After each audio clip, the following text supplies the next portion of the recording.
And in another movie, it suggested was La Bamba. Now let me break this down. The Never Background is a movie about a kid who has anger issues, who goes into the UFC to channel his anger in a good way. He fights a bully and he leaves with a girl. La Bamba is about a teenager who chases his dream of being a singer and loses a battle with a mountain with a plane.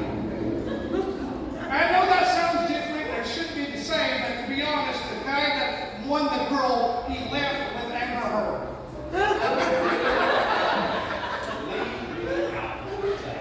So I got that going for me. I was watching a movie today, having a good old time, and I had something on my phone that made me go, no, it wasn't a good idea for my mom to get Facebook after all. I know it's just Facebook. What did she do wrong?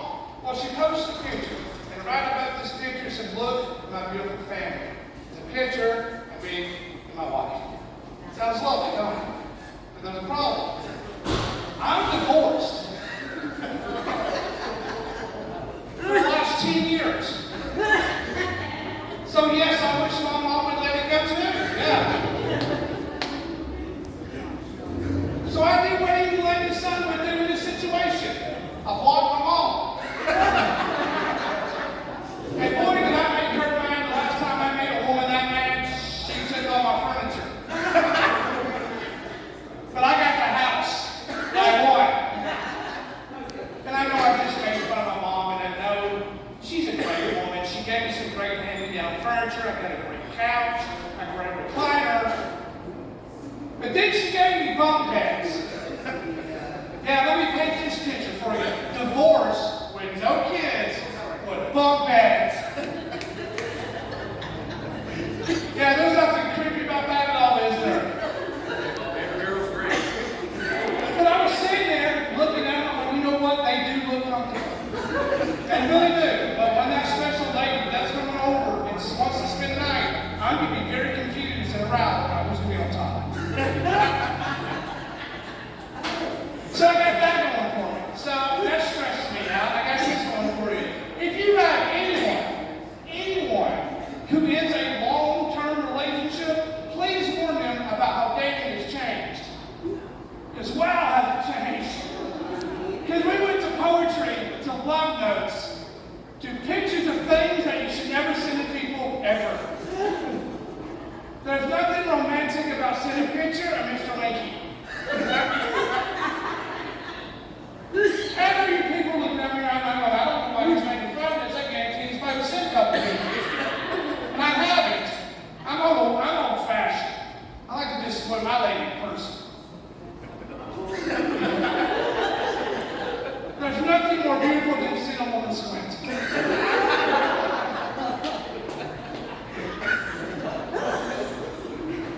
This guy was very confused. He's like, I don't know what's going on with that. It's a white man problem, okay? So dating has changed in other ways, how we talk to people. The number one thing is apps. And there's some crazy ass apps. And what really kills me is people that make these fake profiles.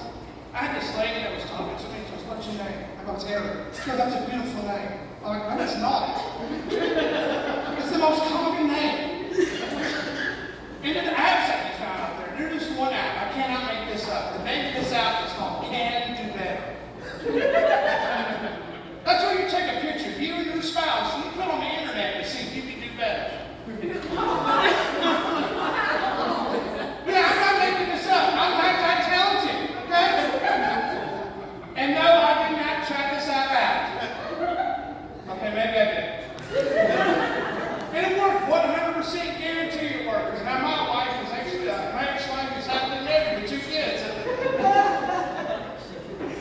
So I got that going for me. Dating is fun. I'm going to nightclubs. That's wonderful at 42. Yeah, I went to a nightclub. The theme of it was a 90s retro club. When did this shit become retro? I guarantee if you make a movie Back to the Future, and you go back to the 90s would be canceled by now. There was gay slurs everywhere. But in the 90s also had some music that you're like, I can't see this stuff as classic music because I can't sit there and listen to NSYNC seat, your battery goes going, I remember the good old days of this bullshit. And that means the music that we had in the 90s is now considered classic and retro. That means the cars. Yes, the cars are now considered classic cars. Yes, the Geo Metro is a classic car. This car goes 0 to 60 in 2 days down the other.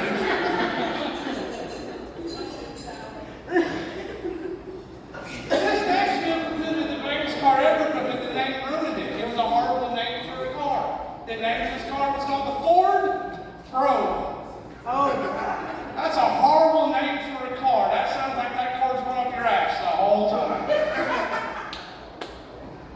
And this next car, not many people remember what it is.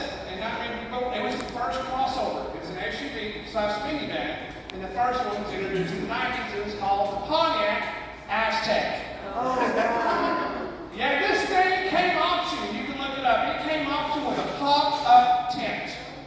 Yes, so when the damn thing broke down, you had a place to sleep. But you can tell the way I talk about cars, you can tell I've been on cars all my life, and that's basically what I do all my life. For the last 18 years, when I'm not up here, I'm servicing vehicles for a living.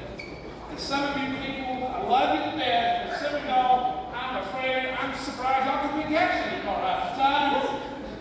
So I had this lady pull up, we talked to her, we asked her how things were going, see if she wanted an oil change. A few minutes later, she stopped us and leaving and said, hey, I'll be back in a minute. I'm not ready for an oil change yet. I still have 7 miles to go.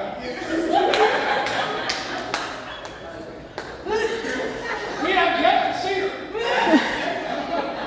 She didn't come back.